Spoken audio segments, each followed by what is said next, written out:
Olá pessoal, eu me chamo Jadson Barbosa, você está comigo no canal Em Defesa da Fé Cristã. Estou juntamente aqui com o ateu e naturalista David Ribeiro para nós trocarmos uma ideia, conversarmos acerca de cosmovisões. Ele defende e propõe a cosmovisão naturalista como a melhor explicação para a realidade e eu estarei apresentando a visão de mundo cristã. David, eu gostaria muito que você cumprimentasse o pessoal, beleza? Fica à vontade, você está com a palavra. Bom, um salve aí pra galera, do canal Em Defesa da Fé Cristã. Meu nome é David Ribeiro, eu tenho um canal voltado para filosofia da religião, naturalismo e ativismo ateísta. Muito provavelmente alguns de vocês já me conhecem de debates anteriores, Cheguei a debater aí 2 vezes, no canal do Jadson. E acho que eu cheguei a aparecer em algumas lives também, acho que uma ou aberta ou outra, se eu não me engano. E eu vim aqui, discutir justamente sobre essas questões envolvendo a existência de Deus aí, que trata sobre esse âmbito mais amplo da comparação entre visões de mundo, visões compreensivas de mundo, como o Opp diz, o filósofo ateu e naturalista Opp diz. Mas é isso, estamos aí para prosseguir com a conversa. Como você disse, nós estaremos conversando acerca da existência de Deus, então eu quero introduzir já o assunto, trazendo uma questão filosófica, que é a pergunta: Deus existe? Eu, como cristão, digo que sim, Deus é real. Você, como naturalista, você compreende que Deus não existe, e eu gostaria que você trouxesse de forma clara, objetiva, a razão do porquê você entende que a cosmovisão naturalista, com implicação ateísta, seria a melhor explicação para a realidade. E logo em seguida eu estarei apresentando a visão cristã. Fica à vontade, David. Beleza. Bom, vamos começar aqui pela questão da visão acerca do papel dos argumentos que o filósofo ateísta Graham Hoppe tem, Eu endosso, no caso ali, uma visão próxima da dele, relacionado a isso. E eu preciso expor isso primeiro antes de nós começarmos a discussão envolvendo essa questão da existência ou não de Deus, A primeira coisa que é importante a gente frisar é que o filósofo Graham Hoppe, ele desenvolve uma espécie de teoria de argumentação em alguns livros dele, principalmente o livro Arguing About God, de 2006, e no caso um outro texto dele, que é justamente o What Derivations Cannot Do, que traduzindo em português, inclusive na Pensar Naturalista eu realizei a tradução desse artigo, está escrito como, no caso, o que as derivações não podem fazer, E é importante expor isso justamente para, enfim, tornar razoável aí o prosseguimento da conversa. Então vamos lá. O que o Opp ele traz sobre essa questão da visão dos argumentos? Para o Opp, os argumentos eles têm um papel não de refutar o coleguinha exatamente, não de ilustrar que o coleguinha está errado, que o amigo ali que tem a visão de mundo diferente está errado, mas sim ele tem o papel de favorecer, no caso, a explicitação de compromissos não percebidos, compromissos teóricos que a pessoa não esteja ciente, Então pode ter alguma coisa que seja logicamente implicada pelo conjunto de crenças que ela tem, E portanto da visão de mundo dela, Mas que ela não está ciente, que ela está comprometida logicamente com isso, entendeu? Então o papel dos argumentos é justamente favorecer com que seja explicitado esses compromissos que a pessoa não percebe, que a outra pessoa que você está discutindo ela não percebe que está imbuído na visão de mundo dela, que está implicado logicamente na visão de mundo dela, aquele conjunto de proposições que ela endossa conscientemente. Como que se dá essa coisa? Basicamente, as derivações, elas servem justamente para, na medida em que a pessoa vai aceitando as derivações lógicas que você expõe, aquela conjunto de premissas e conclusão, você vai explicitando, no caso, certos compromissos que a pessoa tem e que ela não esteja ciente de fato daquilo. Outra coisa que serve esses argumentos é justamente para ilustrar contradições que estavam implícitas na visão de mundo da pessoa e você favorece com que elas se tornem explícitas. E isso contribui para aquilo seguinte, para que os argumentos eles exerçam o papel efetivo dele. Qual que é o papel efetivo dele? Não é refutar o colega, é favorecer com que ele faça um trabalho cognitivo de harmonizar essas cognições dissonantes, ou seja, essas crenças dissonantes entre si, contraditórias entre si na visão de mundo dele. Qual que é o propósito, então, de tudo isso?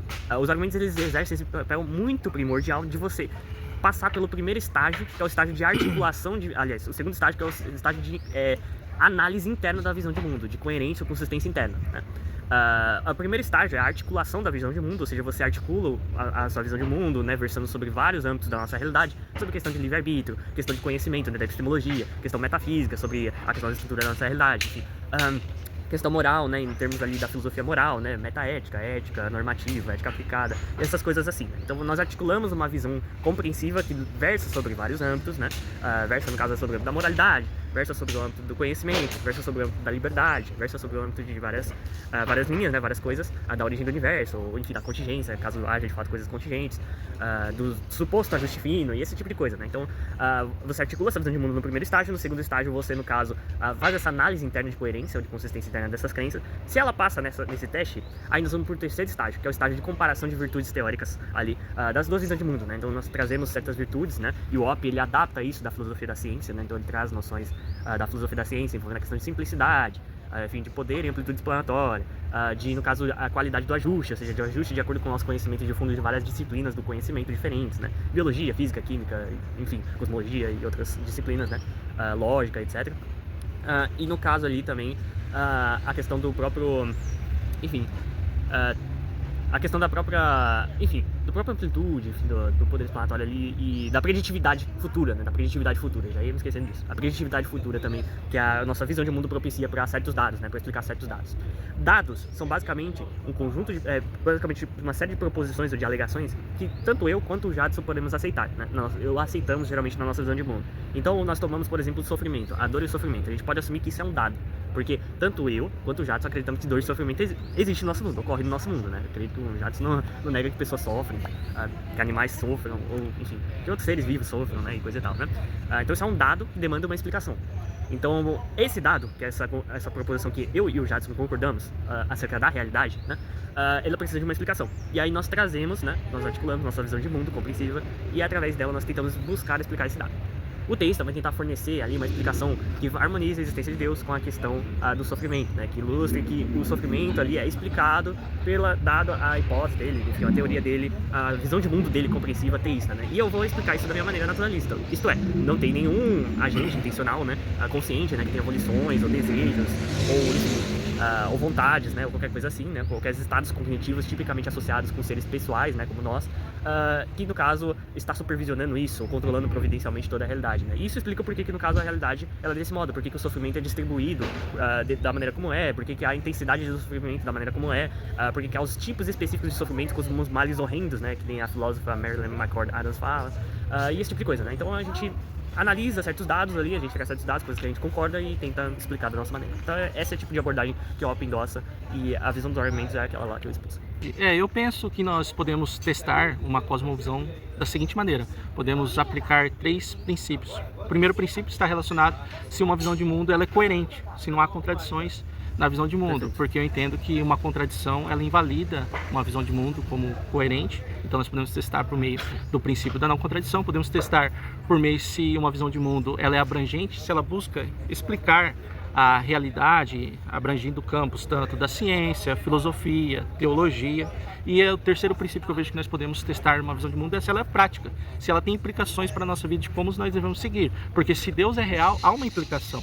A pessoa reconhecer a existência dele, se é um Deus que se revelou conforme a teologia cristã, então há uma revelação especial que seria as escrituras, então a pessoa tem que seguir. Do mesmo modo, se a pessoa ela vai entender que Deus não existe, isso tem uma implicação na vida dela, prática, que ela seguir uma visão de mundo naturalista, uma ética também ligada à visão secular. Então vejo que nós podemos testar uma cosmovisão por meio desses 3 princípios. Princípio se há coerência, se é abrangente, se busca explicar por meio de várias áreas do conhecimento, como teologia, filosofia e ciência, ou se a cosmovisão ela é prática na nossa existência. E David, você trouxe algo bem interessante, você falou do filósofo ateu e naturalista Graham Hoppe, em relação da comparação das virtudes das cosmovisões.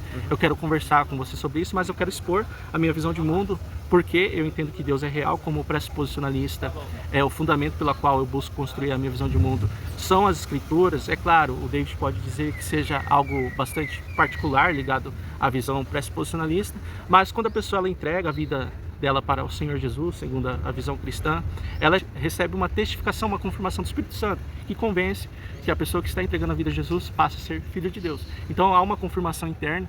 Então eu entendo que as escrituras é a mensagem de Deus revelada para o cristão seguir, e ela é o pressuposto, fundamento pela qual eu construo a minha visão de mundo. Então, como o David trouxe a questão do Graham Hoppe, de nós buscarmos comparar as virtudes de cada cosmovisão, vamos tratar de algumas questões, David, como a origem do universo, você apresentando sua visão. Podemos trazer uma explicação. Eu, como pressuposicionalista, entendo que os princípios da lógica nos apresenta a existência de Deus, é um argumento em relação à existência de Deus. Então nós podemos falar um pouco acerca dos princípios da lógica. Então nós podemos falar sobre a origem do universo, conversar um pouco sobre os princípios da lógica, e também podemos falar acerca da ordem que nós podemos encontrar no universo. É claro, alguns entendem como argumento do ajuste fino, mas eu quero tratar mais em relação no âmbito da ordem do universo e apresentar como cada cosmovisão vai trazer uma resposta em relação a essas questões. David, só quero apresentar, antes de nós já entrarmos nesse ponto que eu comentei, algo que eu vejo que acaba sendo é um problema para o ateísmo, para a visão naturalista. Eu já comentei em algumas lives, que é em relação à proposição. O ateísmo, você defende que ele é proposicional, certo? Claro. Que se refere à proposição Deus e deuses não existem. Sim, eu endosso a definição quádrupla que o Opp expõe, principalmente no livro dele, Atheism the Basics, né? Ateísmo básico. Inclusive tem o capítulo específico, né? Capítulo 2, se eu não lembro bem. Ele está traduzido também, eu traduzi na Pensar Naturalista para quem tiver interesse. É só acessar lá no pensarnaturalista.com.br. Você entende que é problemática a definição do ateísmo psicológico, né? Que seria a ausência de crença em divindade. Eu acho assim, então nessa definição até plantas, sim. Um recém-nascido seria, em certo aspecto, um ateu, porque tem ausência de crença. Então é problemática essa definição de ausência de crença em divindade. Então você defende o ateísmo proposicional, é isso? Defendo, proposicional. Então eu só vou ilustrar rapidamente porque eu entendo que é problemático, é um problema, porque nós buscamos raciocinar com base no conhecimento que nós adquirimos da realidade, dados que chegam até nós, e o conhecimento nunca é ilimitado. E partindo da questão também da observação, nós nunca conseguimos ter uma indução completa acerca da realidade, nós sempre analisamos conjuntos de dados particulares que chegam até nós. Então a pessoa afirmar de forma absoluta, clara, contundente, batendo martelo que não há um Deus na realidade, eu vejo que é problemático, porque a pessoa não tem um conhecimento acerca do todo para ela concluir que não há um Deus em nenhum lugar da realidade. Então ela está partindo de algo particular dela e a afirmação acerca da realidade que não há um Deus, eu vejo que isso acaba entrando na falácia de composição, porque ela parte de dados particulares para concluir o todo que não há um Deus. Então eu gostaria que você respondesse essa questão aí da proposição, né? Deus e Deus não existe, mas você não tem o conhecimento do todo. Como você chega a essa conclusão se você não conhece toda a realidade? Beleza. Para afirmar de forma categórica que Deus não existe? Beleza, então vamos lá, vamos começar pela questão enfim, de algumas explicações de alguns dados específicos que você colocou na mesa. Eu acho que é interessante a gente expor primeiro a explicação desses dados, aí a gente já parte pela questão da indução, né, da inferência indutiva e o que favorece a razoabilidade da inferência indutiva e abdutiva dentro da visão de mundo ateísta para poder justificar em alguma medida a proposição de que Deus não existe, né? Por que ainda tem alguma relevância, mesmo a gente não sendo onisciente e não tendo capacidade de analisar todos os dados da realidade, qualquer coisa assim, né? Pra gente poder ter uma inferência mais ampla, né, por assim dizer, né? Então vamos lá, mais amplamente justificado, né? Mas enfim, vamos lá. Primeiramente, origem do universo, ajuste fino, e no caso ali a questão da lógica, das leis da lógica. Vamos lá, sobre a origem do universo. É controverso que o universo ele tem uma origem, principalmente uma origem absoluta. Há alguns autores, como Elaine Craig, que tentam justificar a ideia de uma origem absoluta ali através do argumento cosmológico do Kalam. Mas há vários problemas, principalmente nos argumentos a posteriori que ele desenvolve, né? Que é o argumento a partir do teorema BGV, né? Bordges-Valenk, e também no caso ali o argumento em termos justamente do problema com os outros modelos naturalísticos, principalmente os que advogam por um modelo cíclico, né? De cosmologia cíclica e coisa e tal ali, para poder tentar inferir que no caso a melhor explicação, né? Ali a inferência para a melhor explicação em termos do que é a causa, né? A causa primeira, né? Concluída no primeiro estágio do Kalam seria Deus, né? Vamos lá. Primeiro, sobre o BGV. Teorema BGV que o Craig usa no Kalam, né? Na segunda premissa do Kalam, para tentar justificar ela empiricamente, né? Por assim dizer, cientificamente. Essa interpretação dele é muito controversa, é muito complicada e, no caso, os próprios autores discordaram e ilustraram problemas nessa interpretação dele.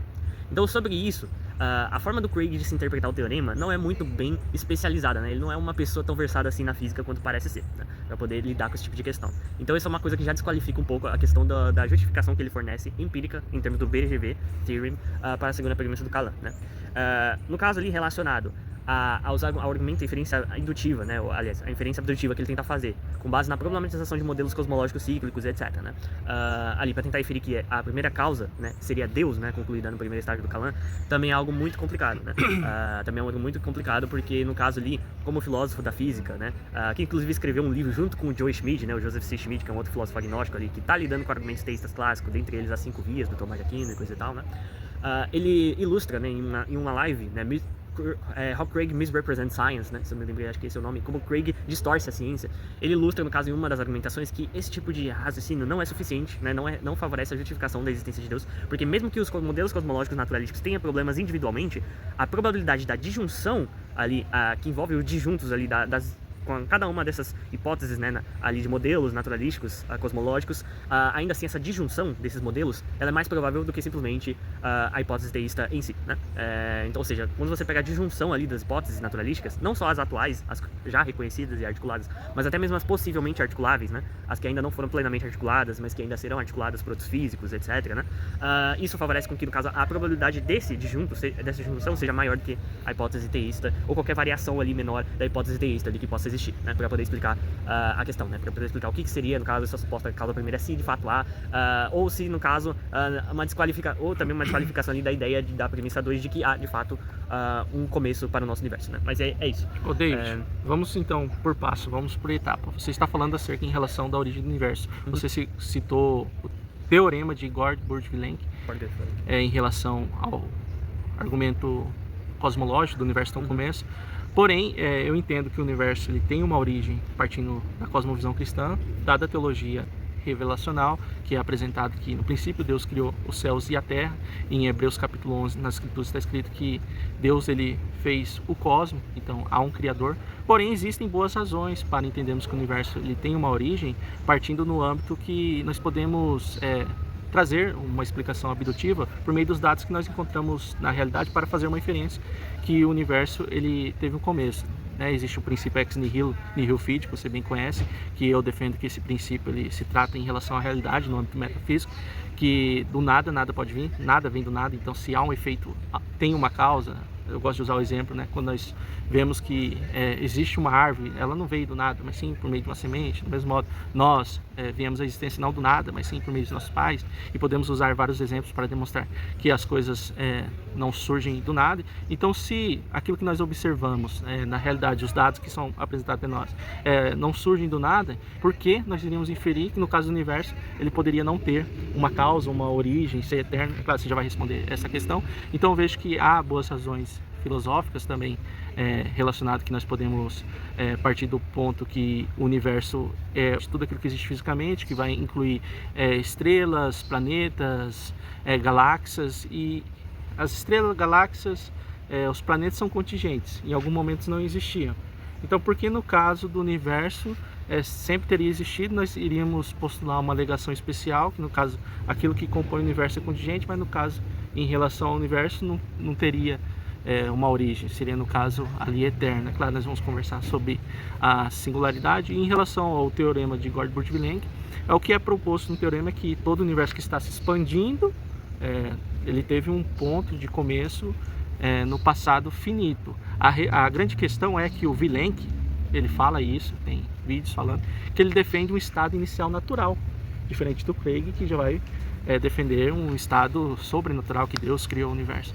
Eu vejo que pode ter sim razões para nós defendermos no âmbito da ciência que o universo ele teve um começo, como a segunda lei da termodinâmica, que o universo está consumindo energia, o universo ele é feito de matéria e energia, e a energia do universo ela funcional, ela está sendo consumida, assim como um carro que tem gasolina, a gente coloca para que possa se mover, funcionar, e um momento acaba a gasolina, do mesmo modo o universo está sendo consumida a energia, um momento acabará a energia funcional do universo, que os físicos chamam de morte térmica do universo. Então, David, como que você lida com essa questão dos exemplos que eu dei? A própria metodologia científica vai buscar compreender a história do universo, o desenvolvimento do universo, buscando uma origem para o universo, se o universo não teria uma causa, uma origem.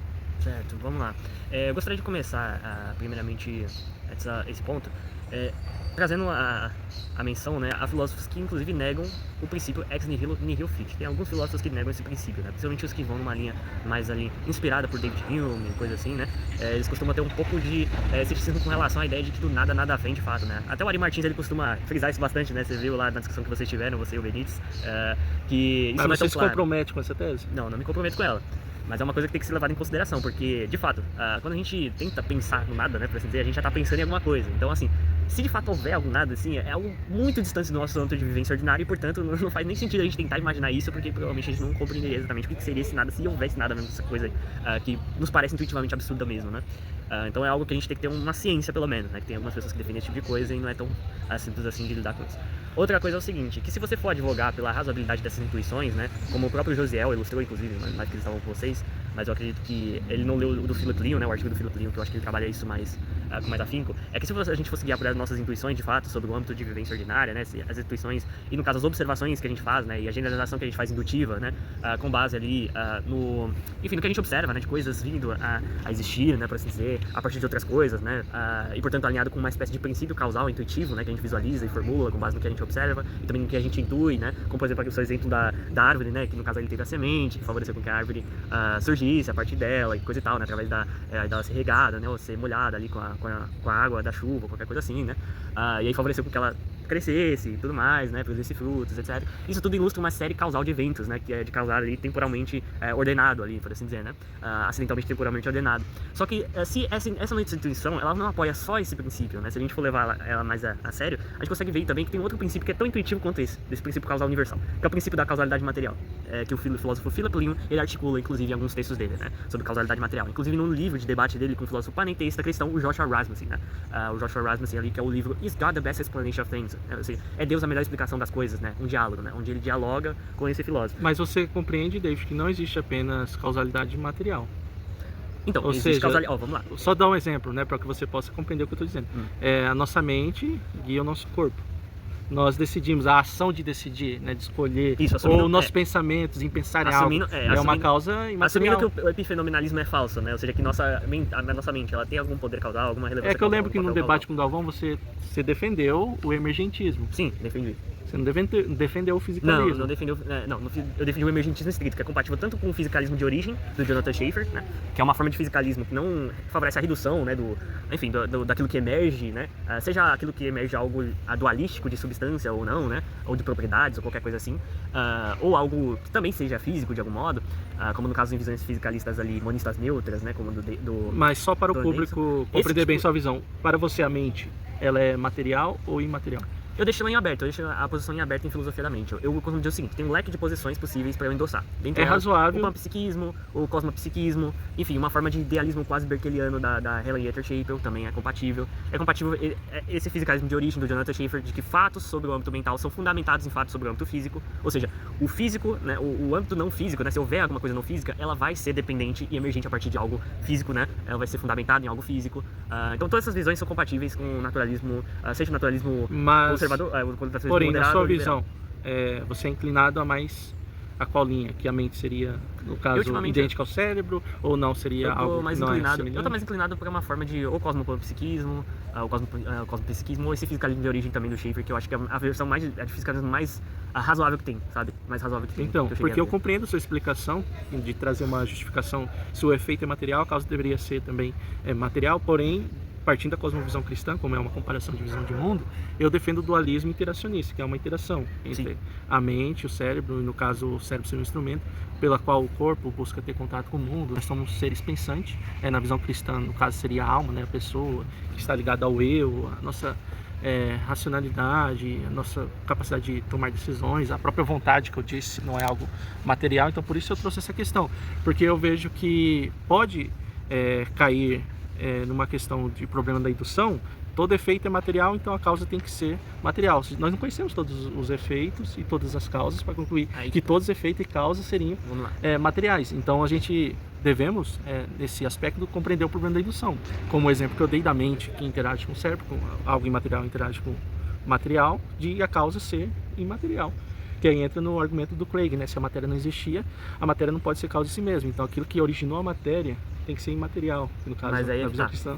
O que ilustra que a matéria não existia? O teorema Born-Guth-Valenk, que é um teorema que, além de ser controverso, a interpretação do Craig é ainda mais controversa desse teorema. O que é? Aí entra entendeu? A discussão sobre a origem da matéria. Isso, sobre a questão da origem absoluta da matéria, né? Da origem absoluta da matéria depende desse tipo de justificação. A matéria, para existir, ela não depende no caso, ou dos argumentos de partes que a ligam, porque a matéria, quando nós falamos, pelo menos eu estou falando da matéria bariônica, que seria aquilo que nós observamos, que seria uma massa que ocupa lugar no espaço, que nós podemos observar. Então isso é composto de átomo. Então se depende disso para formar a matéria, como que ela pode ser eterna? Se ela depende de partes. Eu não entendi exatamente a impossibilidade disso, não entendi exatamente qual é o ponto específico. O ponto que... Você fez questionamento, mas a matéria ela é composta, enfim, ela tem vários aspectos, né, que compõem a matéria. Primeiramente que isso é controverso, até mesmo no âmbito ali da própria mecânica quântica, né? E no ponto que eu estou trazendo em relação à contingência, depende de algo para que exista.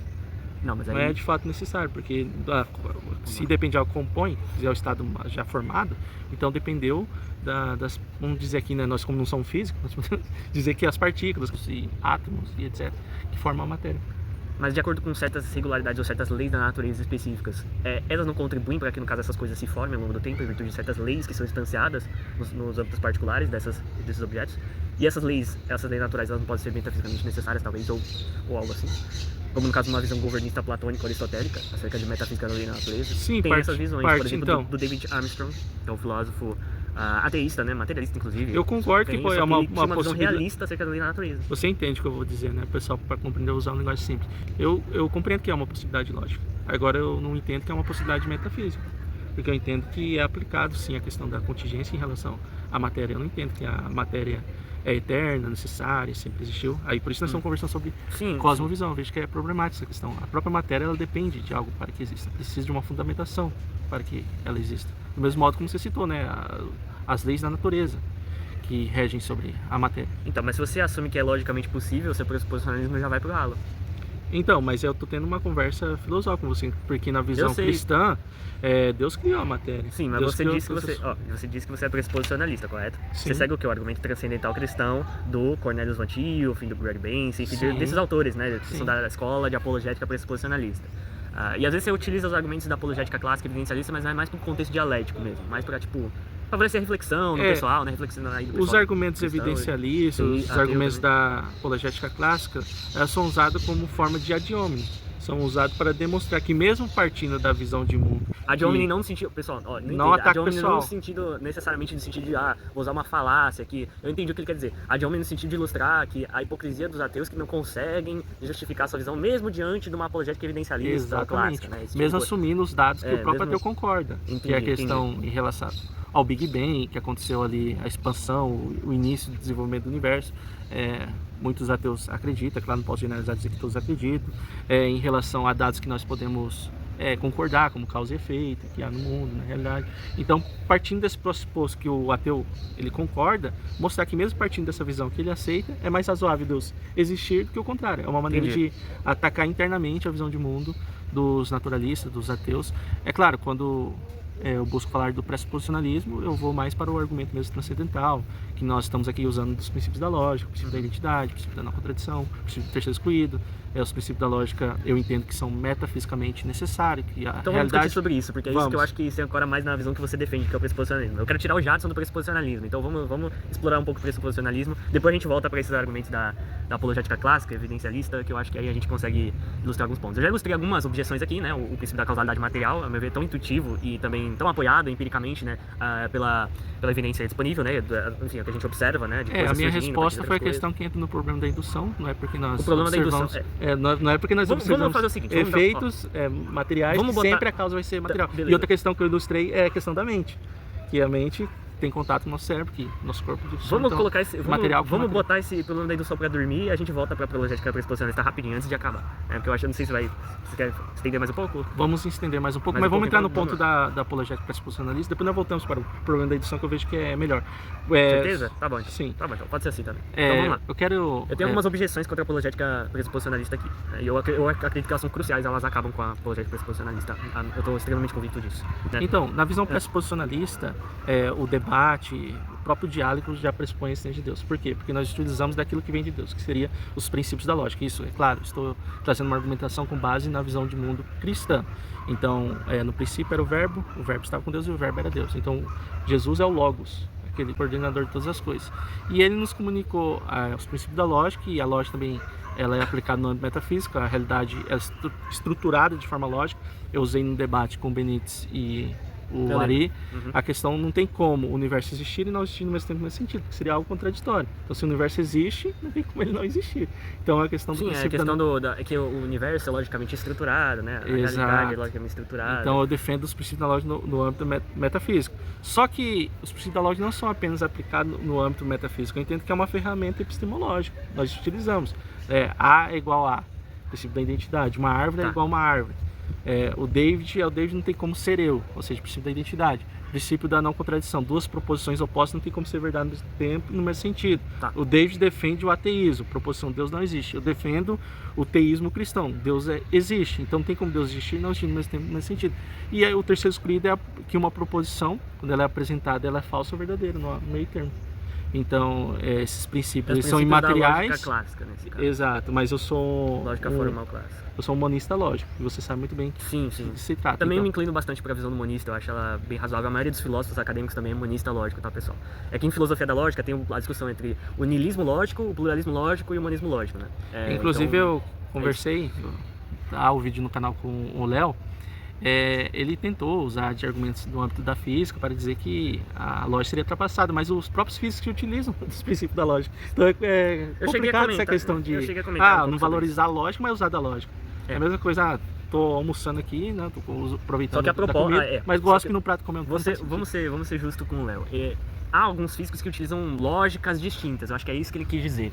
Usam sistemas formais distintos, inclusive tem um artigo do Christian de Ronde, junto com o Newton da Costa, né, o filósofo da lógica brasileiro, né, que foi articulador da lógica paraconsistente, né, do sistema formal da lógica paraconsistente, tentando versar sobre fenômenos da física, como sobre superposições quânticas, através de um framework de lógica paraconsistente. Né? Então, há filósofos, né, que tentam tomar contradição em valor de fase, filósofos e físicos, né, filósofos da física, filósofos da lógica, etc., que tentam tomar contradição em valor de fase em algumas circunstâncias. Se compromete com essa visão? Não me comprometo. Então, não me comprometo. O que eu quis ilustrar para o Léo é que totalmente sem sentido, usar da lógica para descartar a lógica. Mas enfim, vamos entrar então na questão da epistemológica, né? Eu já apresentei o que seria. Eu não acho que bem foi isso que o Léo defendeu, né? Você vai assistir, David, o vídeo em relação aos princípios da lógica.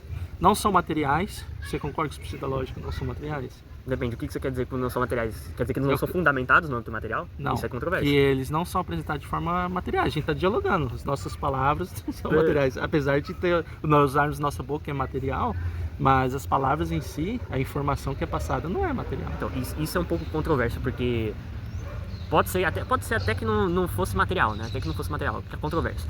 Mas ainda assim, não é claro se isso não é grounded, ou seja, fundamentado em algo que é material. Como na visão do Jonathan Schaeffer, por exemplo. Então. Por exemplo, você sabe o que são as relações de fundamentação, grounded relation, né? Na filosofia analítica. Que parte de um fundamento. Fala da questão de uma fundamentação, aí você tem o quê? Tem o fundacionalismo metafísico, a ideia de que existe uma única fundação. Tem o infinitismo metafísico, ou seja, que a fundamentação ela regride ao infinito. Tem o coerentismo metafísico, que assume que a fundamentação ela assume reflexividade e simetria, né? E que, portanto, uma Eu sei, você endossa o fundacionismo. Eu sou aberto com relação ao infinitismo metafísico ou o fundacionalismo metafísico. Eu acho as duas visões assim, minimamente. Tem razões interessantes para as duas visões, sabe? Mas trazendo a explicação que eu apresentei, as informações, as proposições, como eu apresentei, nós estamos usando os princípios da lógica agora. Sim. A informação, ela não é material daquilo que eu estou apresentando. Você concorda com isso? Eu concordo, não concordo com isso, que a informação não é material, assim, principalmente em termos de fundamentação, no que ela é fundamentada também, mesmo se ela não fosse material efetivamente. Então, ela estaria fundamentada, grounded em algo material, meu Deus. Então, como eu conversei tanto com o Ari e com o Benítez, fundamentado na mente, né? Entra uma discussão na filosofia da mente que você não queria entrar, né, em relação, porque eu entendo que a mente é algo imaterial, não é algo físico. Certo. Por isso é necessário que a pessoa, para compreender aquilo que é apresentado como argumento transcendental para a existência de Deus, compreender a questão do argumento, porque a lógica não seria material. Eu vou a lógica, então, ela poderia ser material na sua visão? Vamos lá. Isso, eu disse que isso é controverso. Ela poderia, de fato, tem uma possibilidade. Tá, mas você é inclinado a pensar o quê? Sempre inclinado a pensar que pelo menos ela é grounded, ou seja, fundamentada no âmbito material. Pelo menos isso.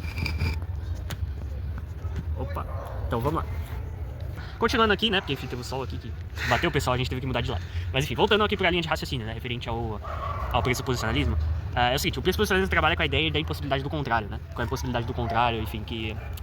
Não teria como Deus não existir. Isso, não teria como Deus não existir. Dadas as pré-condições de inteligibilidade, né, ali, enfim, envolvendo a questão das leis da lei da lógica, enfim, a ordenação do universo, né, enfim, a regularidade, né, dos fenômenos da lei da natureza, enfim, a nossa própria razão e etc. Tudo isso favoreceria a pressuposição da existência do Deus cristão, principalmente Deus cristão, que é o argumento transcendental cristão. Só que aí tem um problema, eu acho que o argumento ele falha completamente, porque para que o argumento seja bem sucedido, o Jadson, ele teria que demonstrar que todas as visões de mundo possíveis, logicamente possíveis, são falsas.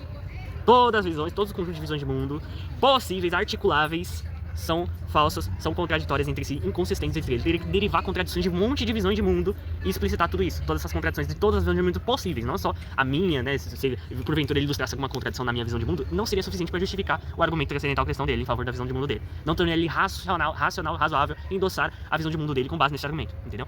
Não adianta, né, você vencer um monte de pessoas em debates sem, no caso, você ilustrar que, no caso, uma demonstração lógica que demonstre de fato que todas as visões de mundo são impossíveis. Por isso que, a meu ver, o argumento transcendental ele falha, né? E o Michael Butler, né, que é um pressuposicionalista ali, né, um autor pressuposicionalista que traz, né, insights ali do Greg Benson, do Cornelius Van Til e de outros, né, ele é respondido por um filósofo ateísta chamado Alex Malpass, que é um filósofo ateísta analítico, que ele se engaja com pressuposicionalistas no exterior, inclusive se engajou com Jay Dyer e com Darth Dawkins, né, que é duas figuras bastante famosinhas no YouTube do exterior, né, que já debateu com um monte de ateu e coisa e tal, né, inclusive com o Matt Dillahunty, né, do Atheist Experience.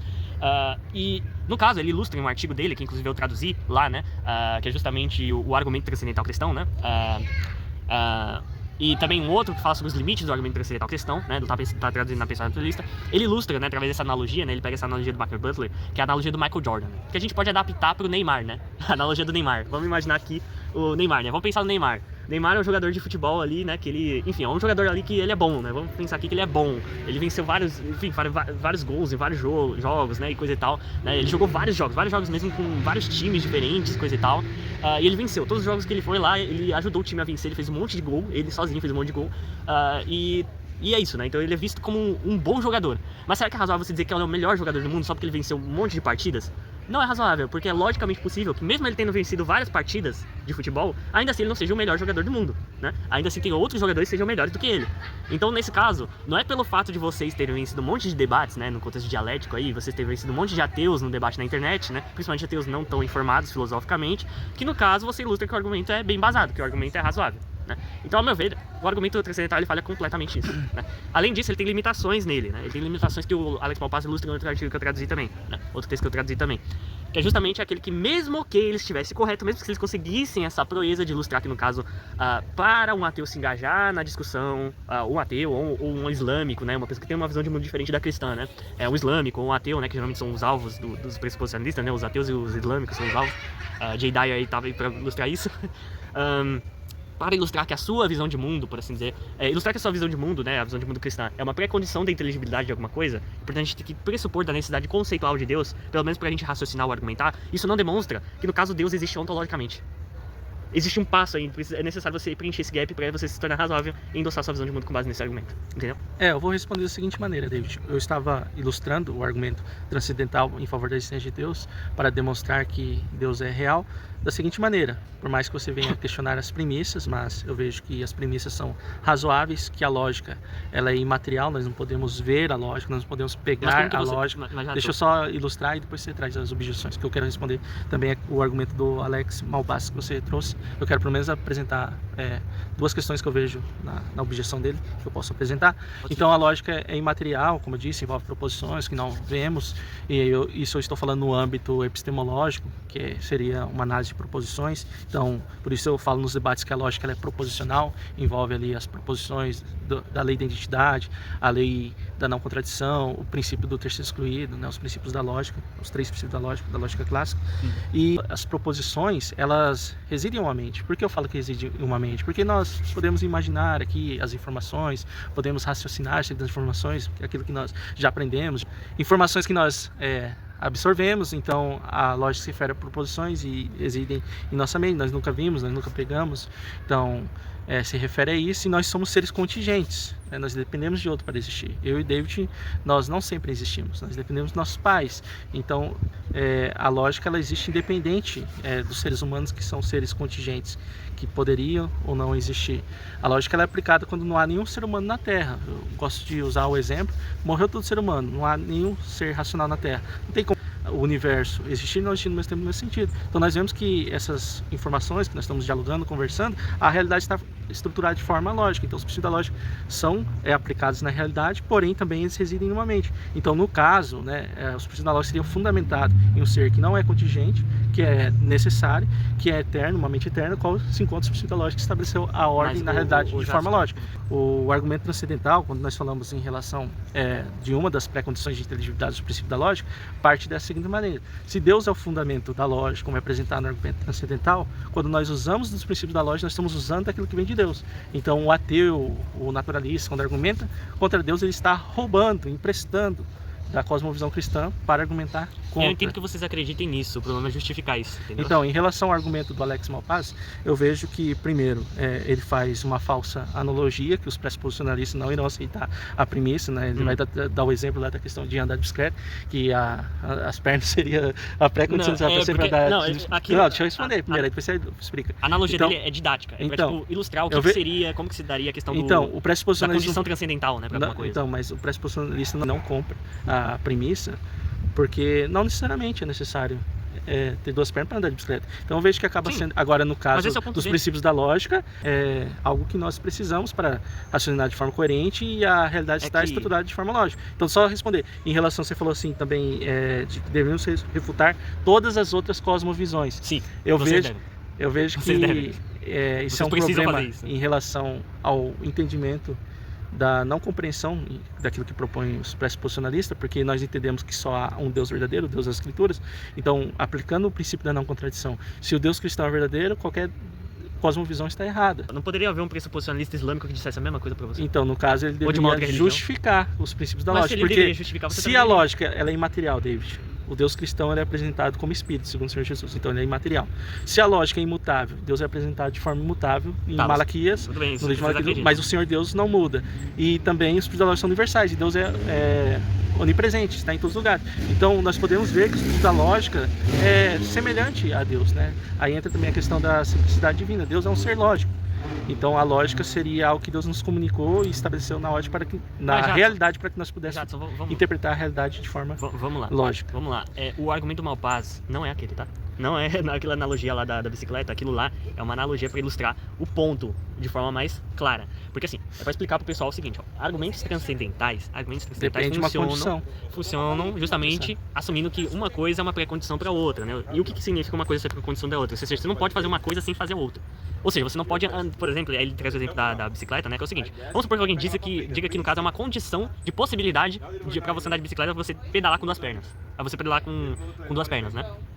Só que daí, alguém ilustra para você que no caso ali, uma pessoa consegue andar com uma perna só. Dá pra ir alguma técnica, alguma coisa assim, e ela consegue andar com uma perna só. Nesse caso, você o quê? Você falseia o raciocínio da pessoa, de que aquilo é uma condição de possibilidade. Não, aquilo não é uma condição de possibilidade. Por isso eu disse que é uma falsa analogia, porque o pressuposicionalista não compra a premissa que só é necessário ter a condição de duas pernas para andar de bicicleta. Mas é algo análogo. Nós entendemos que só Deus pode ser o fundamento da lógica. Mas pra você dizer que só Deus vai ser demonstrado, você concorda? Que não é Deus? Você precisa, você como cristão, você precisa demonstrar o porquê que, sei lá, o Mohammed J. Dyer, né? Vamos imaginar que o pressuposicionalista islâmico, vamos imaginar um negócio assim. O Mohammed J. Dyer, o Deus dele é o falso e o seu verdadeiro. A visão dele é contraditória e é coerente, é consistente. Vamos imaginar uma outra visão de mundo que não seja do Mohammed J. Dyer, seja, sei lá, do budista J. Dyer, né? Que ali não tem nem Deus, mas tem um item inicial, assim, tem alguma coisa lá, algum sistema kármico, alguma coisa assim, que favorece, no caso, um ordenamento, né? Uma ordenação ali inteligível, né? Ou qualquer coisa assim. No começo da conversa nós falamos que existem 3 princípios que nós podemos testar numa cosmovisão, por meio da coerência, se não há contradição. Então, no caso pressuposicionalista, com base aí nos exemplos que você deu, eu iria analisar a outra cosmovisão se há contradição, se ela consegue fundamentar aquilo que ela está usando, no caso princípio da lógica. Em relação também à questão da abrangência, como que lida com outras questões, você sabe que os dados da realidade, a questão da prática. O que é uma visão de mundo? É a maneira pela qual a pessoa busca compreender a realidade, e essa compreensão da realidade, ela busca usar de ferramentas epistemológicas. Vamos lá, mas qual que é a definição técnica de uma visão de mundo? Principalmente para filósofos como Hoppe, por exemplo, ou filósofos analíticos contemporâneos, enfim, filósofos em termos gerais, como que eles entendem uma visão de mundo de fato, né? O que é uma visão de mundo de uma... Então, não é um conjunto de crenças, um conjunto de proposições que a pessoa endossa e que são fechadas em um âmbito de consequências lógicas? É um sistema de pensamento. É um sistema de pensamento da pessoa. Exato. Isso é uma visão de mundo. Sim. É uma visão de mundo compreensiva que versa sobre vários âmbitos. Moralidade, ciência, enfim, religião... Quando nós falamos visão de mundo, nós estamos falando de uma compreensão sobre a realidade, não uma visão. Sim, origem do universo, qualquer coisa assim. Certo? Exato. A gente tem uma visão de mundo quando a gente tem esse conjunto de proposições, né, ou de crenças, né, por assim dizer, que são fechados em âmbito de consequências lógicas e envolve justamente aqueles comprometimentos que a gente não está ciente também, né, alguns comprometimentos lógicos que talvez a gente não esteja ciente de forma ativa. Mas só para deixar claro o ponto, você compreendeu que, partindo da cosmovisão cristã, existe Deus, então as outras cosmovisões seriam falsas porque não há o Deus cristão. Sim, mas o problema é que dentro de outras cosmovisões seria o contrário. As cosmovisões delas seriam verdadeiras. Por isso eu disse, aí entra o choque. Falsa. Aí entra o choque de cosmovisão de poderia teste. ser incoerente, inclusive, poderia ser incoerente. Alguns vão dizer nem que é incoerente, pode até ser coerente, mas ainda assim é menos virtuoso. Agora, no caso, quando nós conversamos, nós dois, em relação, eu sou cristão e você é naturalista, é ateu, então há Deus ou não há Deus. Então você está apresentando visão que não há Deus. Então, nesse caso, você deve apresentar a justificativa, tanto para os princípios da lógica, como a cosmovisão cristã, que é apresentada por meio do argumento transcendental. Então, Deus ele é o fundamento da lógica. Mas você concorda? E Deus nos comunicou os princípios da lógica. Mas você concorda? Pudéssemos compreender a realidade. Você concorda comigo que a minha visão de mundo ateísta não é a única que tem? Que tem outras visões de mundo ateístas possíveis? Algumas até fisicalistas, outras não fisicalistas, outras idealistas, outras Você não idealistas. compreende que não tem como uma visão de mundo ateísta postular que há um Deus? Que é totalmente contraditório. Ou seja, toda visão de mundo ateísta Por que postular? segue a Por que não proposição que não há Deus. Porque não postular Deus per si implica uma contradição lógica em qualquer visão de mundo que seja. E não simplesmente alguma coisa dentro da própria visão de mundo. Não tem como uma contraditório com a cosmovisão, sua- não tem como uma cosmovisão naturalista, com implicações ateístas, no caso, que seria uma visão de mundo ateísta, é dizer que há Deus. Porque na própria definição de ateísmo é que não há Deus. Então, mas aí é que tá, contraditório. você tá fazendo, ó, o que você tá fazendo. Você tá importando pressupostos ou proposições do seu sistema de crenças pro sistema de crenças do outro. E você tá dizendo que o sistema de crenças do outro tem proposições que são contraditórias com a sua. Óbvio que sim, né? Principalmente se ela for Não, eu ateísta. estou analisando Tiver a proposição cosmovisão ateísta. ateísta. Se a pessoa ela É que não adepta existe- uma visão não- de mundo ateísta, Pessoal, tem como uma visão de mundo ateísta existir Deus? vamos lá. Não, claro que não. Obviamente que não. Mas É o ponto, isso por isso si que eu tô isso por si trazendo. mesmo não implica contradição. Isso por si mesmo não implica contradição dentro de uma visão de mundo particular. Você tem que avaliar quais conjunto de proposições a pessoa está comprometida e verificar se internamente elas são consistentes. Dentro da visão Você tá pegando- pressuposicionalista cristã, se Deus é real, não tem como Deus não ser real. Então todas as visões de mundo que negam mas a existência de Deus são, o fato são da sua falsas. visão de mundo ter isso não significa que ela reflete a realidade. Já começa por aí. Então se ela A é questão da verdadeira, gente- ela reflete. Se ela for verdadeira, sim. Mas aí é que tá. As proposições têm que corresponder com os fatos da realidade. E a gente consegue ter graus de razoabilidade para poder identificar qual visão de mundo está melhor ajustada, principalmente de acordo com certos critérios. Só para teóricos deixar de bem avaliação. claro, para você, os princípios da lógica, na cosmovisão sua ateísta, já que você quer tratar de algo bem específico, como você justifica os princípios da lógica? Vamos chegar lá já já. Deixa eu só. Porque nós já gastar estamos chegando quase 50 minutos de conversa. Beleza. Então vamos lá. Só mais uma palhinha sobre isso. Eu aconselho vocês a tomarem cuidado com essa questão de a visão de mundo ateísta é contraditória e falar de a cosmovisão ateísta. Não existe a cosmovisão ateísta. Assim como não existe a cosmovisão teísta. Existem cosmovisões teístas e cosmovisões ateístas e cosmovisões naturalistas. Mas você compreendeu o meu ponto, desde que eu tô falando que todas as visões de mundo ateísta têm a proposição que não há Deus. Sim. Todas teístas que há um Deus. Mas isso não gera Então esse contradição. ponto, partindo para Isso não gera contradição pressuposicionalista, por si mesmo. no ponto que eu tô trazendo, se há Deus, as outras cosmovisões são excluídas já como falsas. Porque se há Deus, então eu preciso dar uma Mas contradição. vamos lá. Você tem que demonstrar que a sua visão de mundo é verdadeira e não somente coerente, logicamente, internamente. Porque várias visões de mundo podem ser, na minha ótica, coerentes, logicamente, Você internamente. concorda que o fato da pessoa demonstrar, isso não quer dizer que a outra vai concordar? Concordo que ela não vai concordar. Por isso Exato. que você Então tem eu que... posso demonstrar e você não concordar. Esse aqui é Não o tem ponto. problema, mas aí é que tá. Você tem que mostrar motivações, você tem que justificar as premissas, seja com certos exemplos que propiciem intuições razoáveis que favoreçam que ela se incline a aceitar a proposição que você está expondo para ela, né? Você ilustra que no caso é algo intuitivo para ela, ou que seja evidencialmente corroborado empiricamente ou qualquer coisa assim, ou que no caso endosse, né, envolva princípios da própria visão de mundo dela para explicitar uma contradição que está implícita na visão de mundo dela, Sim, entendeu? com certeza. E eu vejo que na visão de mundo ateísta, há muitas Não incoerências. existe a visão de mundo ateísta, existem as visões de mundo Então, ateísta. mas partindo da cosmovisão cristã, é a visão de mundo ateísta que não há Deus. Então, nessa até visão de mundo e até incoerente, sabe por quê? Vou te dar um exemplo, Não, né? Eu citei a questão no início da nossa conversa, sobre não tem como afirmar de forma categórica, absoluta, a inexistência de Deus, dado a questão dos dados sempre são analisados de forma particular, então não pode criar um universal, uma generalização, porque seria uma generalização apressada. O naturalista não é onisciente, não compreende toda a realidade, então pode ser que ele analisou os dados até a metade, porém há algo que ele não analisou que apresenta a existência de Deus, aí já é um derrotador, porque ele nunca vai conseguir provar a inexistência de Deus. Por isso entra aquela questão, você como falibilista epistêmico, você não tem certeza absoluta em relação ao seu teísmo. Beleza, vamos então entrar na questão Não, deixa eu só entrar na questão das incoerências. Então, por não ter certeza absoluta em relação ao seu ateísmo, Deus pode existir. Então, deu a possibilidade lógica. É claro, existe uma diferença entre possibilidade lógica e possibilidade metafísica. No âmbito da possibilidade lógica, você entende que é possível Deus existir. Mas, dada a sua visão naturalista, na realidade você compreende que não há. Né? Porque você analisa a partir de uma visão... Metafisicamente, eu considero impossível. Né? Impossível. Só que também existem outras incoerências, não só na questão de não ter uma certeza absoluta, como não há justificativa para os princípios da lógica que nós utilizamos. Princípios Vou materiais, ilustrar essa justificativa. universais, né, são aplicados em todos os lugares. A questão também são imutáveis, os princípios da lógica, ou seja, apresenta a verdade, aquilo que é de fato. Então eu vejo que a cosmovisão cristã, ela traz a melhor explicação para isso que nós utilizamos.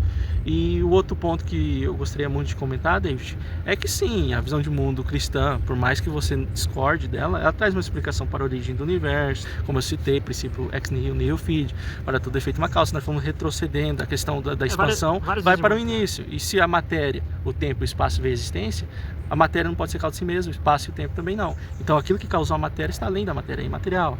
Aquilo que causou espaço e tempo não pode estar constituindo espaço no tempo. Então, no caso, seria atemporal e também eterno. Sempre existiu para que pudesse originar. Então, entra a compreensão que eu até falei para o Léo, da criação simultânea.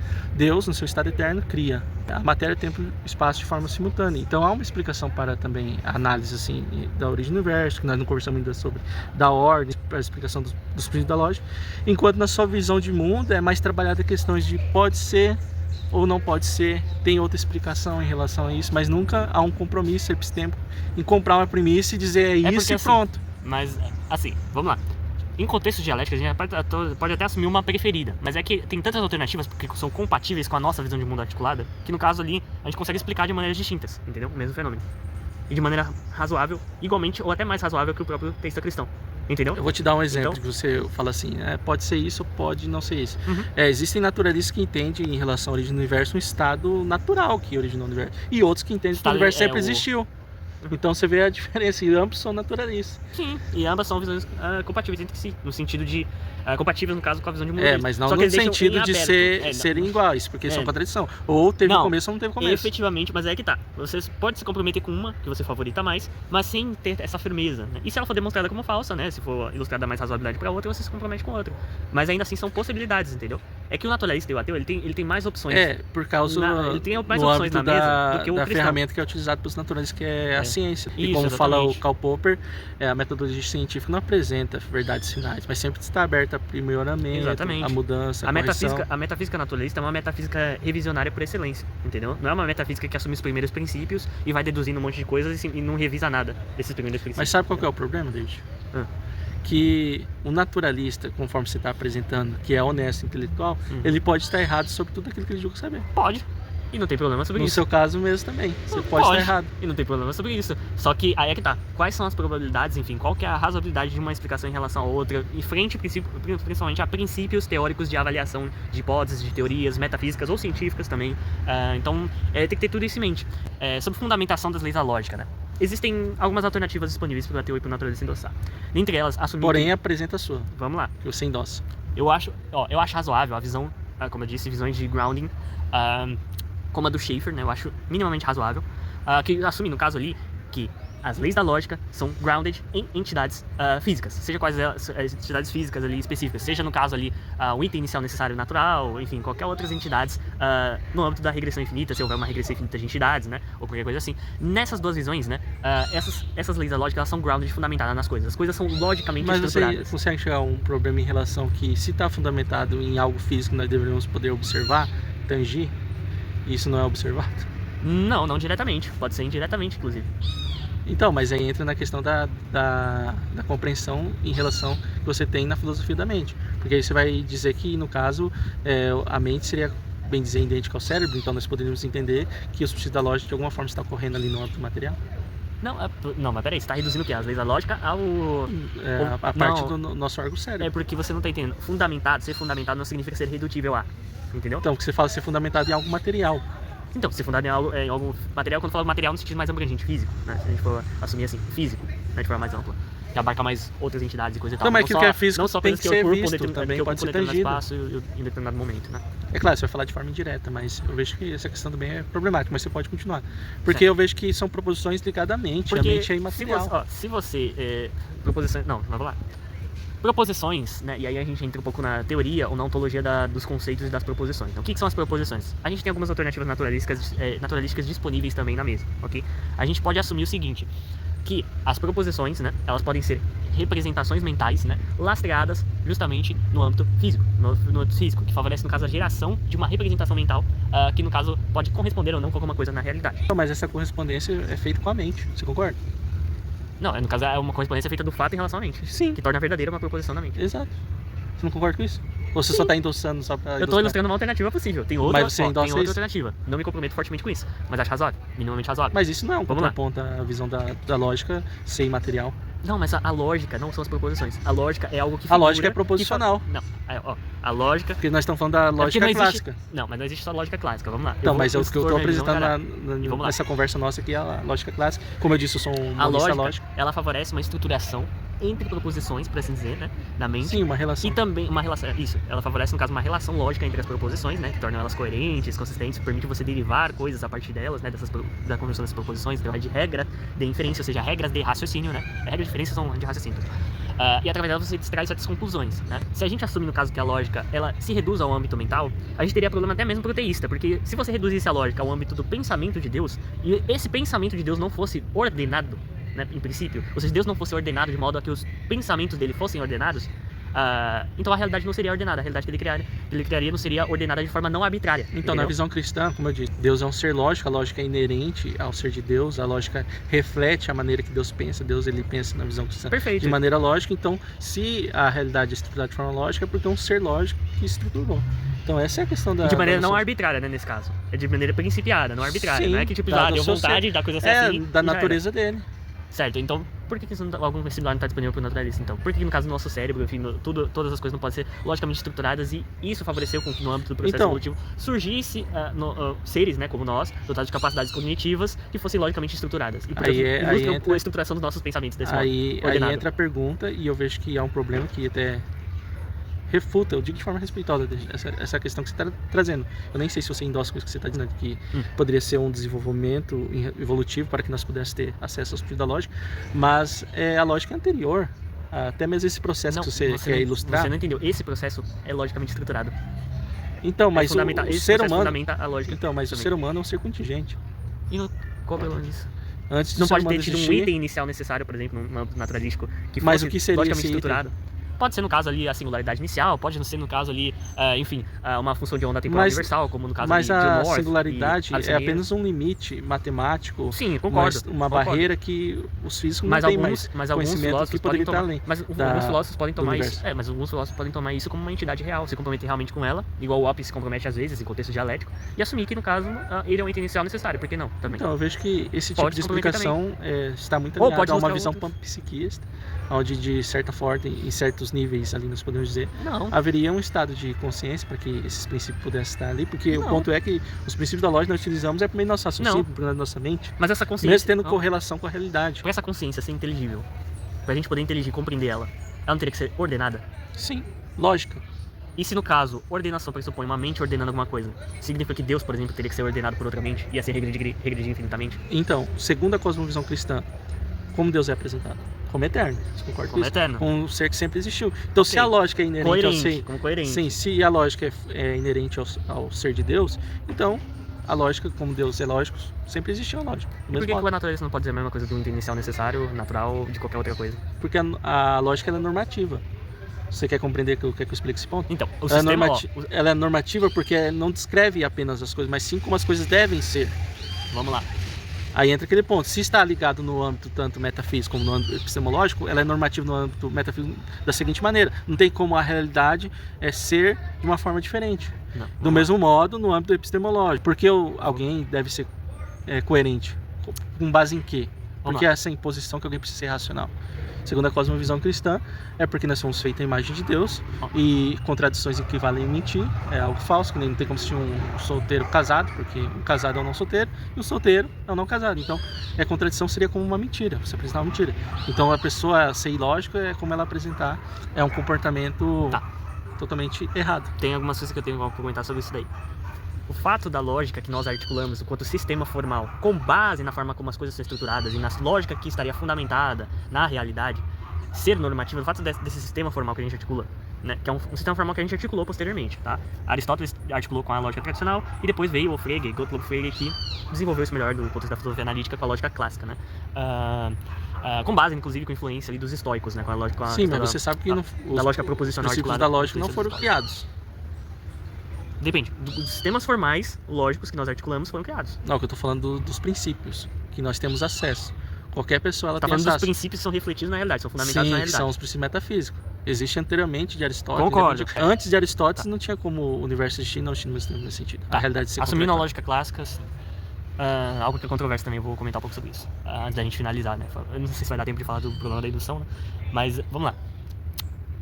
Se a lógica é normativa, e no caso isso ilustra que deveria vir uma mente que estabelecesse esse ordenamento normativo, que impõe como as coisas devem ser. Então o fato de Deus ser logicamente estruturado e a lógica ser normativa, ele também deveria ter algum outro ser prévio que impôsse isso nele para que ele fosse logicamente estruturado. E assim, se esse outra entidade criadora teria que também ser logicamente estruturada e impor essa estrutura lógica nele, né, nesse outro criador, que daí imporia no Deus cristão, então ele também tem que problema, ó, um regresso. Tá entendendo a objeção do regresso? Infinito. Eu compreendo Vicioso. a objeção, mas essa objeção parte de uma má compreensão daquilo que é proposto na visão cristã em relação a Deus. Porque se os princípios da lógica é inerente ao ser de Deus, à sua natureza, à sua essência, e Deus ele é lógico e Deus é eterno, então não há outra fundamentação. É o próprio Deus que é o fundamento da lógica. E por que a natureza não pode dizer a mesma coisa? Porque, como eu disse, né, é necessário uma mente necessária e esses princípios da lógica são normativos. Porque partindo da cosmovisão naturalista, por que alguém não deve ser contraditório? Por causa que isso viola os princípios da lógica e no caso isso não condiz, no caso, com a forma como a realidade mas se a pessoa quiser ser contraditória? Se a pessoa quiser ser contraditória, bom, ela provavelmente vai formar um monte de crenças falsas, né? E por que seria errado? E isso vai fazer ela se lascar na vida, porque existe uma conexão estrita, né? Uma conexão ali relativamente estrita de forma predominante entre a racionalidade epistêmica, ou seja, a racionalidade envolvendo no sentido de você buscar meios ou métodos mais apropriados para você formar o máximo de crenças verdadeiras e minimizar o máximo de crenças falsas, para que você não se lasque, inclusive, posteriormente, porque, inclusive, algumas dessas crenças, ou boa parte dessas crenças, podem ser justamente relevantes até mesmo para a pessoa ser racional instrumentalmente, ou seja, para ela ter aquele tipo de racionalidade que envolve ela utilizar certos meios para utilizar seus fins. Por exemplo, se uma pessoa... não há um motivo, uma razão, uma imposição para que a pessoa não seja contraditória. Como você bem diz, ela pode ser. Ela pode ser, mas ela vai se lascar, provavelmente, na vida. Como eu disse, contradições equivalem à falsidade, à mentira. E nós somos feitos à imagem de Deus e Deus ele não mente, segundo Como que você lida? Segundo a cosmovisão cristã, Jeremias 10:10 diz que Deus ele é a verdade. E Deus, por ter feito o ser humano à sua imagem, Deus quer que nós falamos a verdade. Contradições não são verdades. Eu não posso dizer que existe um solteiro casado. Isso é mentira. Você concorda? Porque um solteiro é um não casado. Sim, de acordo com o que você estipula, né, o significado dos termos, você gera uma contradição, de fato. Exato, em termos, acaba uma contradição em termos. Então, segundo a cosmovisão cristã, há um Deus que impõe que nós não devemos ser contraditórios. David, vamos falar agora do problema da indução e depois vamos para as considerações finais, porque eu vejo que já vai dar aí quase uma hora de vídeo. Bom, vamos lá, vamos para o problema da indução então. Vamos lá. Bom, o problema da indução, ele lida justamente com o aspecto da justificação, no caso das inferências indutivas, com base, no caso, em demonstrações ali, dedutivas, né, em demonstrações ali dedutivas e também, no caso, em observações empíricas, né, ou seja, você fundamentar... Vamos ser mais claro, David, em relação... Vamos pegar um exemplo simples, que é usado até mesmo na filosofia da ciência, né, o Karl Popper vai apresentar... Do cisne. Exato, não é porque alguém viu 1000 cisnes brancos, vai chegar e trazer uma proposição universal que todos os cisnes da Terra são brancos. Então eu vejo que o problema da indução é que a pessoa não analisou todos os cisnes da Terra para dizer que todos os cisnes da Terra são brancos. E se aparecer um preto, a proposição que todos os cisnes são brancos já invalida. Então eu vejo que de forma simples pode ser essa noção. Mas o que você queria ilustrar é em relação ao ponto que eu apresentei, que seria uma falácia de composição, uma generalização apressada. O naturalista dizer que não há Deus se ele não conhece toda a realidade. Então esbarra no problema da indução. Sim, sim. Bom, vamos lá. Tendo em vista isso, o problema da indução ele trata justamente de você justificar a indução baseada na própria indução, né, por assim dizer. Justificar a razoabilidade desse tipo de inferência com base na própria inferência, ou qualquer coisa assim, né? Mas tem várias soluções para o problema da indução contemporâneas, né? Tem um artigo, inclusive, da filósofa da ciência Lee Henderson, né? Você pode, inclusive, pesquisar depois na Stanford Encyclopedia of Philosophy, vocês aí também, o pessoal que tiver aí, que é The Problem of Induction, né? E lá ilustra várias soluções possíveis, né? Não só a kantiana, né? Que, inclusive, o meu amigo Matheus Fujita, né? Um abraço para ele, um salve para o Matheus Fujita. Ele ilustra, inclusive, em resposta ao Matheus Benítez, né, em um vídeo dele, mas ele tem outras soluções também, né, para a questão do problema da indução, que não envolve exatamente o framework kantiano, né, como no caso da solução do Michael Huemer, né. O Michael Huemer é um filósofo da ciência, também epistemólogo, né, profissional, e ele tem um texto específico, né, que trata justamente sobre explanatory aid, né, to the induction, né, the problem of induction, alguma coisa assim. E o problema da indução, ele trata muito mais da questão da justificação de certos princípios ali, por assim dizer, envolvendo a questão do próprio teorema de Bayes, né? Porque assim, existe a solução bayesiana para o problema da indução, né? Que em termos justamente que é fornecido uma espécie de sistema lógico quase dedutivo, né? Ou dedutivo, né? Meio que estilo dedutivo para inferências probabilísticas, né? Que é aquela famosa fórmula, né? Da probabilidade lá da hipótese, dado, no caso, a conjunção, enfim, a construção ali da hipótese, né, mais a evidência e coisa e tal, né, enfim, tem aquela formulazinha bayesiana, né, do Bayes, né, que vocês podem olhar aí, e que no caso ele serve como uma espécie de framework que torna razoável, né, e inclusive logicamente estruturado de forma independente da própria inferência indutiva e que permite você versar e articular as inferências indutivas e justificá-las com base em um framework também desses, né, que se alinha com o âmbito da abdução. Então, desse modo, você fornece uma justificação que não é nem pela indução, ou seja, a indução não está justificando a indução, mas sim um framework lógico específico, né, quase dedutivo, ou estilo dedutivo, né, ali, probabilístico, né, em termos do teorema de Bayes, que está favorecendo a justificação das inferências indutivas também, né, em certa medida. Então, isso daí favorece, no caso você resolveu o problema, só que ainda assim sobram alguns problemas acerca de como se distribui as probabilidades, né? Como que a gente faz a distribuição de probabilidades iniciais, probabilidades ali condicionais e coisa e tal, né? Eu vejo que o ponto, David, eu compreendo que a pessoa ela pode usar do método indutivo e sim, ela pode trazer uma justificação para acreditar que dados os dados que ela encontrou e ela tem acesso, ela está ali observando e ser justificado, até que mostre algo contrário àquilo que ela está acreditando no sistema de pensamento dela de crença. Agora, o ponto que eu trouxe é em relação que ninguém tem uma indução completa, não pode trazer uma afirmação categórica, bater um martelo dizendo que é assim essa proposição, então acabou. Então esse que é o ponto que eu estava trazendo, né? Porque pode aparecer um dado que contraria aquilo que a pessoa... Concordo, mas assim, pra gente ser razoável e acreditar nas coisas que a gente acredita via indução e abdução, que é algo que a gente utiliza constantemente, inclusive os próprios cristãos utilizam inferência indutiva, abdutiva, o tempo inteiro, né? Eu particularmente não sou adepto ao método indutivo, é claro, eu conheço amigos que são adeptos à apologética evidencialista, principalmente os apologistas da TDI, eles usam bastante do método indutivo, porque a própria metodologia científica... Mas eu vejo que eles não podem também trazer uma afirmação categórica, porque eles estão usando da indução, então vejo que o problema da indução é algo muito claro, que ninguém tem acesso a todos os dados para dizer assim. Eu mencionei agora soluções referentes ao problema da indução, tornando razoável as inferências, justificáveis esse tipo de inferências, entendeu? Justificáveis ali, esse tipo de inferências ali, portanto razoável. Sendo assim, aí a gente pode ter uma fato de ter discordância, né? É claro, cada um vai ter o seu pensamento. Eu vejo que entra na falácia de composição, porque ela não teve acesso a todos os dados, ela não pode criar um universal. Mas no caso, pra gente ser razoável em acreditar que nós acreditamos com base nas inferências que a gente faz, indutivas ou abdutivas. Por isso eu disse, a pessoa pode acreditar e ter uma razão justificada. O ponto que eu tô dizendo é que não é uma proposição absoluta, bater um martelo, é assim, pronto. Porque ela pode estar errada. E essas inferências são inevitáveis, a gente usa um tempo inteiro na nossa vida. Exato, não, isso eu compreendo. Por exemplo, quando a gente está agindo aqui, né, a gente não acha, né, a gente não acha que a gente vai sair flutuando, que enfim, a gravidade vai parar de funcionar aqui no planeta Terra por alguma razão, não vai. A gente acha que provavelmente a gravidade vai continuar funcionando da forma como funciona, e por isso que a gente não sai desesperado correndo. Ai, nossa, não, mas você tem uma justificativa para isso? Sim. No caso que existe um conjunto de leis da natureza que, no caso, governa, por assim dizer, essas relações. E estabelece, no caso, um aspecto legiforme que contribui com que haja uma certa orientação e permite a gente distribuir as probabilidades de forma condicionais de maneira a verificar. O que dá certeza que essas leis estarem operando da mesma forma, a todo momento? Não precisa ter certeza absoluta, basta acreditar razoavelmente. Então, diferente da cosmovisão cristã, que há uma justificativa de certeza absoluta. Não, justificativa eu e você temos. Sim, mas o ponto que posso dar uma resposta da consistência dessas leis estarem operando. Porque segundo as escrituras, é Deus que governa o universo, que estabelece a ordem na realidade. Então, as leis da física seriam a forma que Deus ele governa o universo. Então, na visão cristã, né? Claro, na sua visão já é como a natureza se comporta. É como a maneira... Sim, é uma questão de cosmovisão. É as leis que são instanciadas, exemplificadas nas relações entre as coisas, né? Sim. É isso. Vamos agora para as considerações finais? Beleza. Olha aqui, ó. Quero te agradecer. Eu que agradeço. Apertando a mão aqui do David, foi uma satisfação. Tivemos uma conversa amigável. Então, apesar de eu discordar da cosmovisão do David, certamente o David discorda também da cosmovisão cristã, pessoal, quero pedir que vocês deixem aí a sua opinião em relação a essa conversa, o que você achou dos argumentos que o David apresentou, o que vocês acharam em relação aos argumentos que eu apresentei, e deixe o seu like, beleza? Nessa conversa, nesse vídeo, compartilhe esse conteúdo nas suas redes sociais, deixe seu comentário aí. E David, valeu, beleza? Fala aí acerca do seu canal e também pode fazer uma propaganda aí pra Pensar em Natureza, fica à vontade. Beleza, valeu aí, Jadson. Quem não me conhece, se inscreva lá, David Ribeiro, canal, David Ribeiro, se inscrever aí no YouTube. Talvez o Jadson coloque até na descrição, eu acho, né? Provavelmente.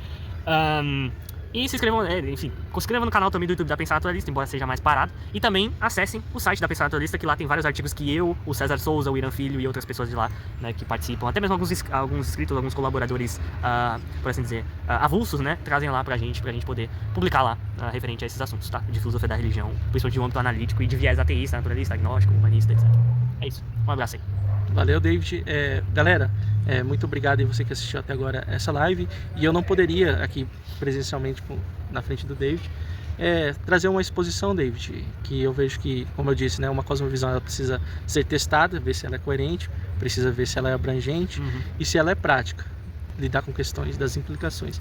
Se a cosmovisão cristã ela é verdadeira, ou David, você precisa entender que Deus ele tem uma mensagem de salvação para as pessoas, e todo aquele que crê em Cristo será salvo e aquele que não crê será condenado. Então nesse vídeo eu queria dizer, né, que Jesus ele te chama para a salvação partindo da cosmovisão cristã, e eu espero que um dia você possa encontrar a verdade que é o próprio Jesus. E foi uma honra conversar com você, viu? Eu agradeço. Valeu, David. Tamo Deus junto. abençoe. Até mais.